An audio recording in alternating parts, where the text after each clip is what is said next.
Danielle Smith goes under attack again for standing up for children's rights. Is this what we're going to see from the rest of the country on an ongoing basis? Let's get into it.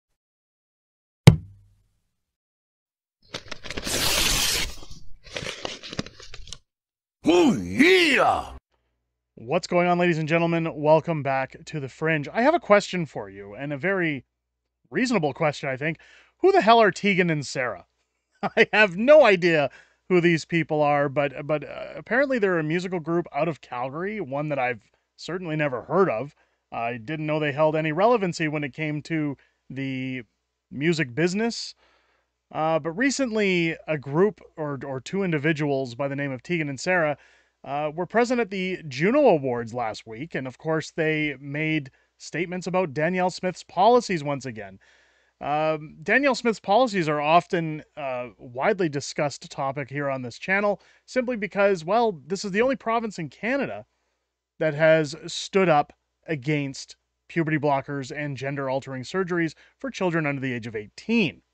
Now, of course, we've seen other places in the world, like the UK, take similar routes in terms of restricting how things are going to be done. And we've even had Pierre Poilievre coming out agreeing that while this is not a federal issue but a provincial one, he at least wanted to make his opinion known by stating that no, he does not agree with puberty blockers under the age of 18, that he doesn't agree with gender-altering surgeries for the ages under 18, that this is an adult decision and adults must be the ones to make those kind of decisions about their bodies. Now, what we see from the Junos, and again, this was running around on Twitter. I wanted to cover it because a lot of people are talking about it. Now, I'll be honest. Apparently, this is Tegan and Sarah. I had no clue who they were, but they're at the Junos. When I was scrolling past Twitter, and this picture kept popping up on the feed, I actually thought this was like an old picture of Milli Vanilli. At one point, I'm gonna be completely honest, because I was scrolling by, I just saw the large sports jackets, the large suit jackets, and thought it was thought it was Milli Vanilli, and then realized, oh wait, they're talking about the Junos. This isn't Milli Vanilli at all. It's two Caucasian girls. But it says here, Tegan and Sarah decry Alberta government attack on the LGBT community. Calgary musical duo Tegan and Sarah Quinn were given the Humanitarian Award at the Junos in Halifax Sunday night for their advocacy work on behalf of the community. Now, I think I'm going to start saying the community from now on because it's just too much. It's too much. Of course, the Junos are broadcast on CBC or the Clown Broadcasting Corporation. So it's of no surprise that these two individuals, while, again, I've never heard of them, I don't know about anybody watching this video, they don't seem very relevant anyways from what I've looked into, but of course they would use their platform on the CBC, much like, you know, celebrities do with the Oscars or any of the other awards ceremonies they go to throughout the year, to express their political beliefs, like they have some kind of relevancy to the rest of the world, that because these people are in an industry where a lot of people focus their time and energy, that simply means that their views are more important than ours, that they kind of rule all when it comes to hot button issues. It says here that Sarah took aim at Alberta's policies surrounding transgender youth Sunday night as they accepted an award for honoring their advocacy work within the community. On stage at the Junos in Halifax to accept the Humanitarian Award for their efforts, their Tegan and Sarah Foundation, which has a particular focus on advocating for girls and women, they said that the recognition was meaningful, but also a reflection of the issues their community is facing in the current political climate. Now, this is often an argument that I hear. Trans people don't have the same rights as regular people. Yes, they do. This is a very broadly and widely misused misconception. I don't care if you're male, female, gay, straight, bi, whatever you want to identify as, you have the rights to shelter, you have the rights to work for a living, you have the rights to vote, you have every right that everyday citizens have. You have the same rights as the rest of us.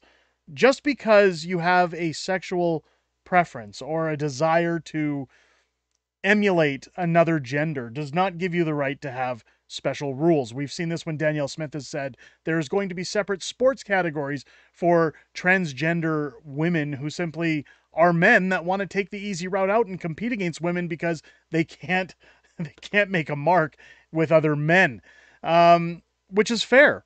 It's fair. There are biological differences between men and women. There are biological differences that constitute that this is an advantage for men to compete against women.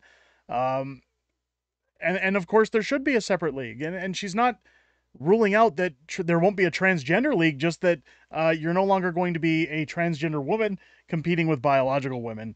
So of course when they talk about rights, they're talking about, well, we want new rules specific for us, we want to be treated differently.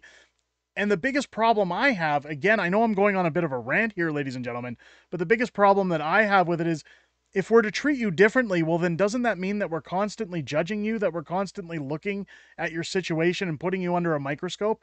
I would assume that a community like this would simply just want to be treated like everyone else. Anytime growing up as a kid that I heard about racism, it was always, don't judge somebody by the color of their skin. We're all the same people. And that here is the problem. They're preaching for rights that are above and beyond what the average person gets.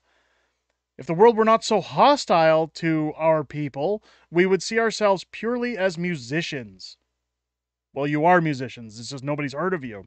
We're dedicated to confronting any form of discrimination that threatens the well-being of our community. Threats like Alberta government's attempt to prevent trans youth from accessing vital care. No, again, misconception, X to doubt. You're using a platform to talk about Danielle Smith's regulations for the safety of children. These attacks are harmful because they are directed at kids who need our support the most. Again, if children feel a certain way, I would strongly advocate for a counselor, somebody who can understand why they're feeling the way they feel. And again, I've been no stranger to say that if my children came home and told me they felt a certain way about how they see themselves, how they have their preferences set out, again, I would talk to my kids. I would want to understand why they feel the way they do. And I would want them to have a clear understanding of why they feel the way they do as well. And there are resources for that other than let's go to DEFCON 5 and just give you puberty blockers and mutilate your body. Earlier this year, the Alberta government said it would implement new policies regarding the community's rights. These include bans on gender reassignment surgery for those aged 17 and on hormone therapy for children under 15 and under, as well as limits on sports participation for transgender athletes. All things I think, again, are fair. The government is introducing these policies across several ministries to preserve the choices children and youth have before potentially making life-altering and often irreversible adult decisions, Sam Blackett, press secretary for the Premier, said in a written statement issued to Post Media.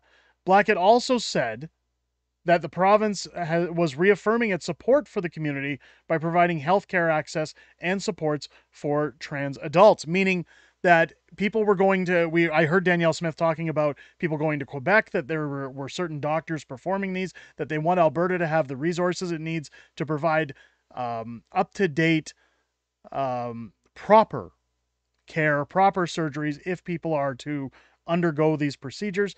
And again, she's offering a resource to people, and they're still saying it's not enough. Additionally, we're developing a counseling pilot project to help youth identifying as transgender and their families work through often difficult, complex issues and decisions. So again, when they're talking about the province not wanting to care for those who are transgender youth, how is this not care? They want a project to help them identify through counseling and help their families to work through it. They talk about families are abusive, families don't understand. Counseling is the biggest part. Keep in mind that that this is considered a mental disorder, gender dysphoria. And I'm not saying that everybody who is trans has gender dysphoria. A vast majority do. That's just documented. Again, but it is treated and labeled as a mental illness. So of course, counseling is necessary, I would think, before you chop off part of your bodies to make other organs to remove things from your body to block puberty, to do other things, you would want to make sure that somebody's head is straight. At least I would think so. My personal opinion again, the concerns echo Smith's own statement in a video posted social media on January 31st ahead of the official announcement. Prematurely encouraging or enabling children to alter their body or their very biology or natural growth, no matter how well intentioned and sincere, poses a risk to that child's future, and I, as Premier, am not comfortable with permitting it in our province, she said at the time. Legal experts have said the new rules could run afoul of the Canadian Charter of Rights and Freedoms, as the court has already ruled against similar legislation put in place by Saskatchewan.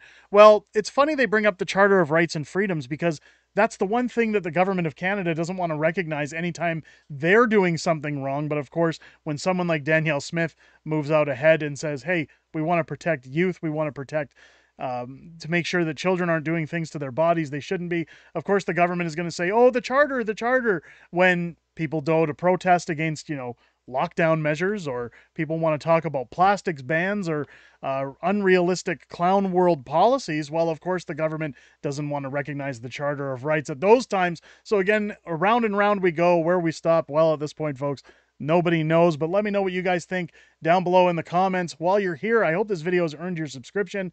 Make sure to click that button and hit the bell for notifications. Join us live every Friday night here on the channel for Friday Night Fringe, where we go over everything that's happened in the current week, everything coming up ahead, and a little bit of back and forth with my community.